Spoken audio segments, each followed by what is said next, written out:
नमस्कार मैत्रिणींनो, पिसादेवी डॉक्टर ताठे या आपल्या यूट्यूब चॅनलमध्ये आपले सहर्ष स्वागत करत आहे। मी काल किंवा परवा एक पोस्ट टाकली होती, व्हॉट्सअपला स्टेटस ठेवलं होतं की जे काही मुली हेअर स्ट्रेटनिंग करतात त्यामुळे कॅन्सरचा धोका वाढत आहे, असा एक रिसर्च पब्लिश झालेला आहे। आणि national institute of uterine cancer ही जे एक इन्स्टिट्यूट आहे, national institute of health on uterine cancer ही इन्स्टिट्यूट आहे, या इन्स्टिट्यूटचा एक रिसर्च प्रकाशित झाला आणि त्याच्यानंतर ह्यावरती भाष्य व्हायला लागले किंवा ह्यावरती बरेच पोस्ट क्रिएट व्हायला लागले। मैत्रिणींनो, हो, हे खरं आहे।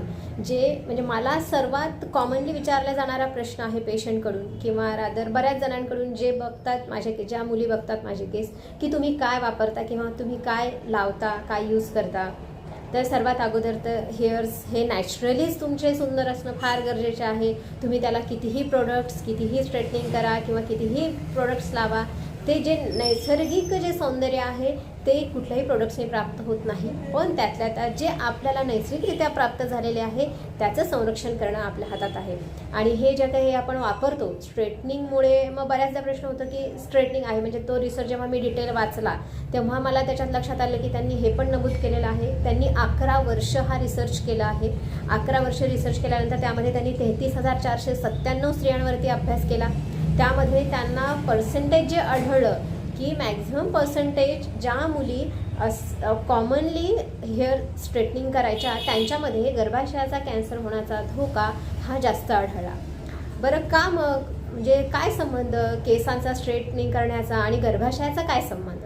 मी मागेही एक व्हिडिओ पोस्ट केला होता की हॉर्मोनल इम्बॅलन्स, सगळ्यांच्या मनात डोकवणारा बाबूबुवा म्हणजे हॉर्मोनल इम्बॅलन्स। हो, खरं आहे। केस तुम्ही स्ट्रेट करता त्यामुळे स्ट्रेटनिंग करताना जी काही हीट तिथून निर्माण होते, आयुर्वेद शास्त्रानुसार तर गुणांचा विचार करता त्या हीटमुळे शरीराला त्रास होतो आणि मेनली तुमचा इफेक्ट होतो तो हॉर्मोनल इम्बॅलन्सवरती। त्याच्यामध्ये जे काही पॅराबेन्स असतात, मेनली त्यामध्ये फॉर्मॅल्डिहाइड नावाचा जो काही केमिकल सबस्टन्स तो रिलीज करतो स्ट्रेटनिंग करताना, त्यामुळे त्याचा परिणाम हा गर्भाशयावरती होतो। विशेष म्हणजे याच्यामध्ये तुमचं नाकाद्वारे फुफ्फुसांमध्येही तुम्हाला इफेक्ट व्हायला दिसतो, तसंच तुमची स्किनही डॅमेज व्हायला दिसते आणि डोळ्यांवरतीही याचा वाईट दुष्परिणाम होतो। हेही त्या रिसर्चमध्ये आहे।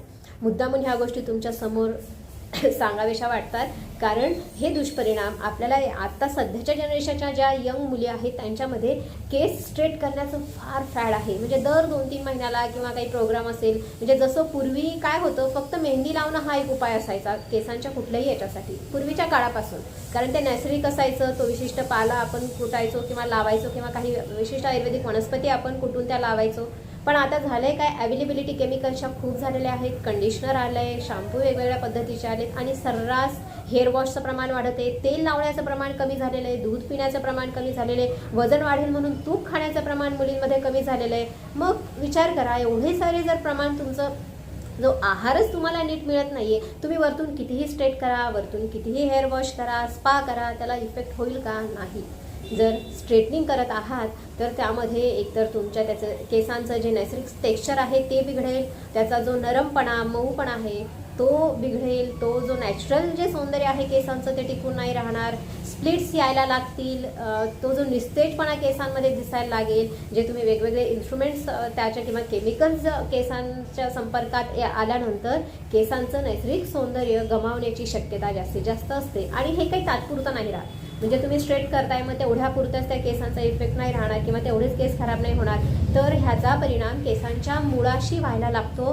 कारण जे स्ट्रेट करताना जे रिलीज होतात केमिकल्स ते डायरेक्टली तुमच्या स्काल्पला ड्राय बनवतात आणि नवीन येणारे जे केस आहेत एक तर ते तर डॅमेज होतातच किंवा विरळ व्हायला लागतात तुमचे केस आणि येत नाहीत। ऋतूनुसार जे केसांचं गळणं असतं, सपोज की हिवाळ्यामध्ये वृक्षपणामुळे जास्त केस गळतात किंवा तुम्ही पावसाळ्यात व्यवस्थित काळजी न घेतल्यामुळे गळतात, मग त्यामुळे थोडंफार विरळ होणं हे साहजिक आहे। आणि मग विरळ झाल्यानंतर तिथे परत केसांचं रिजनरेशन होणं गरजेचं आहे, ते नैसर्गिकरित्या होऊ शकतं।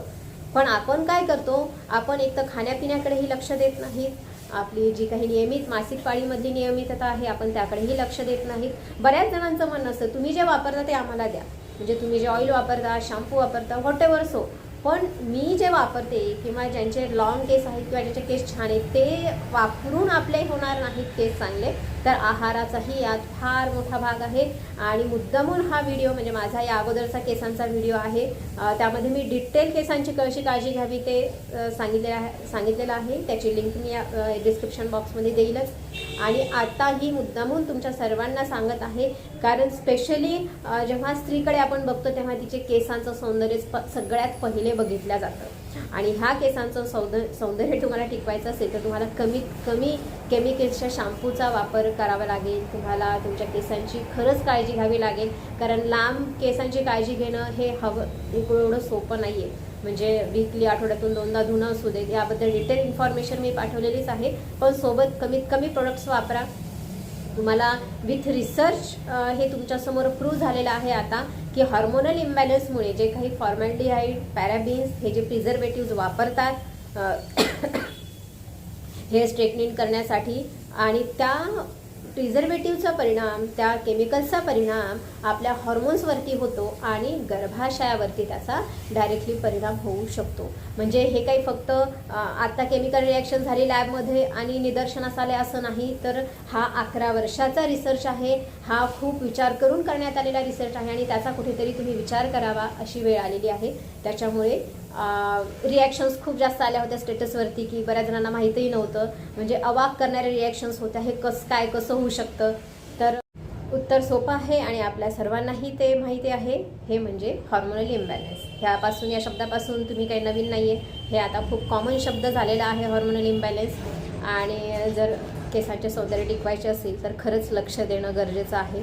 त्याचं हेअर वॉशपासून ते तेल लावण्यापर्यंत लक्ष देणं गरजेचं आहे. म्हणजे बरेचदा काही जणींना इतके छान केसांचं सौंदर्य प्राप्त झालेलं असतं, पण त्यांचं म्हणणं असतं, जेव्हा माझ्याकडे येतात त्या अगदी 23-25व्या वर्षी येतात, सुंदर केस असतात, लांबसडक केस असतात, पण मग डॅमेज व्हायला लागतात. आणि त्यांच्यामध्ये कॉमन त्या सांगतात मला फॅक्ट की आम्ही कधीच तेल लावलं नाही, आम्हाला सूटच नाही होत, किंवा आमचं तेल लावलं की आमचे केस गळायला लागतात. तर मैत्रिणींनो, तेल लावल्याने केसांचं कुठलंही नुकसान होत नाही. जर खरंच तुम्हाला तसा काही प्रॉब्लेम असेल तर तुमच्या जवळच्या डॉक्टरांना सांगा, तसं निदर्शनास आणा. परंतु केसांना न तेल लावता ठेवू नका, कारण केसांमध्ये एक नैसर्गिकरित्या सुद्धा एक स्निग्धता असणं गरजेचं असतं आणि ती असते मुळात, आपल्याला ती मेंटेन करायची असते. त्यामुळे मी सांगितलेल्या गोष्टी नीट लक्षात ठेवा. फक्त गरज असेल तेव्हाच हेअर स्ट्रेट करा जास्तीत जास्त. तर माझ्याकडे तर माझ्या बऱ्याच पेशंटचा असा अनुभव आहे की माझ्याकडे जर काही विशिष्ट शॅम्पू किंवा तेल लावल्यानंतरही नॅचरली केस जे कर्ली होते ते स्ट्रेट व्हायला मदत झालेली आहे. त्याच्यामुळे अशा तुमच्या जवळच्या डॉक्टरांना शोधा जे तुमच्या केसांची काळजी घेतील. आणि आयुर्वेदिक प्रोडक्ट्सचा जास्तीत जास्त वापर करा, ज्यामध्ये केमिकल्सचा वापर नाही आहे आणि तुमच्या केसांचे त्यामुळे सौंदर्य टिकून राहील. आपल्याला ही माहिती आवडल्यास लाईक, शेअर करायला विसरू नका. आणि आमचे पिसादेवी डॉक्टर ताठे हे यूट्यूब चॅनल नक्की सबस्क्राईब करा. धन्यवाद.